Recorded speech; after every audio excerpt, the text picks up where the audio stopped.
Some 17 years ago, I became allergic to Delhi's air.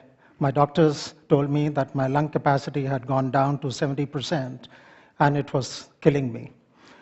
With the help of IIT, TERI, and learnings from NASA, we discovered that there are 3 basic green plants, common green plants with which we can grow all the fresh air we need indoors to keep us healthy. We've also found that you can reduce the fresh air requirements into the building while maintaining industry indoor air quality standards. The 3 plants are areca palm, mother-in-law's tongue, and money plant. The botanical names are in front of you. Areca palm is a plant which removes CO2 and converts it into oxygen. We need 4 shoulder-high plants per person, and in terms of plant care, we need to wipe the leaves every day in Delhi, and perhaps once a week in cleaner air cities. We have to grow them in vermi manure, which is sterile, or hydroponics, and take them outdoors every 3 to 4 months. The second plant is mother-in-law's tongue, which is again a very common plant, and we call it a bedroom plant because it converts CO2 into oxygen at night. And we need 6 to 8 waist-high plants per person.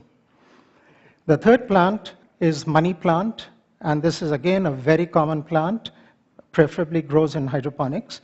And this particular plant removes formaldehydes and other volatile chemicals.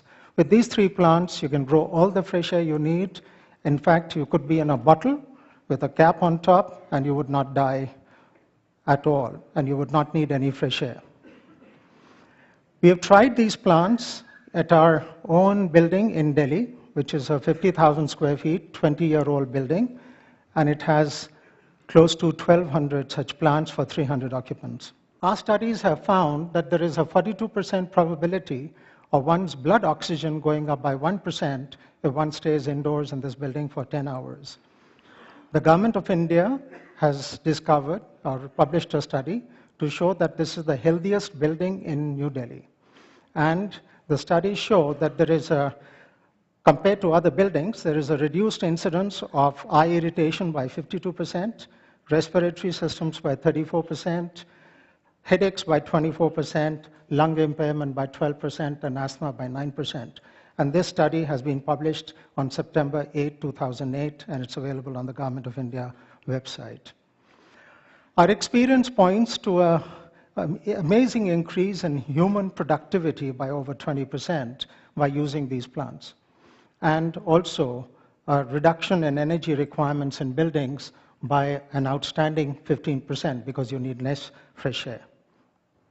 We're now replicating this in a 1.75 million square feet building, which will have 60,000 indoor plants. Why is this important? It is also important for environment because the world's energy requirements are expected to grow by 30% in the next decade. 40% of the world's energy is taken up by buildings currently, and 60% of the world's population will be living in buildings in cities with a population of over 1 million in the next 15 years. And there is a growing preference for living and working in air-conditioned spaces. Be the change you want to see in the world, said Mahatma Gandhi, and thank you for listening.